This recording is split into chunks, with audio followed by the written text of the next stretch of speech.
Cancel ba? Kaya nag-cancel sir eh. Ha?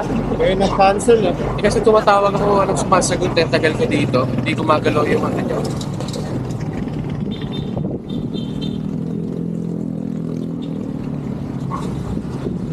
Parang 4 minutes ako dito, sabi nearby na dito lang dapat kayo, wala.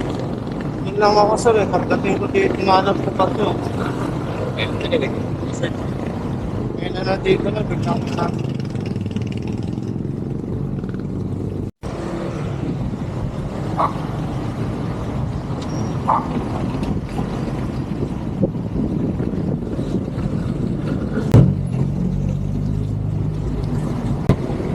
Kailan nandito na ako sa kanya kinansel. Ngayon, lumapit siya para ituloy yung booking. Kasama niya eh, no? Yung lalakakin na lang daw niya. Bahala ka sa buhay mo. Dito na ako, kinansel mo. Tapos bigla kang lalapit para ituloy. Kinansel mo na eh. Pag cancel, cancel na. Ako pa nga lugi sa'yo eh. Kailan nandito na ako, saka makakansel.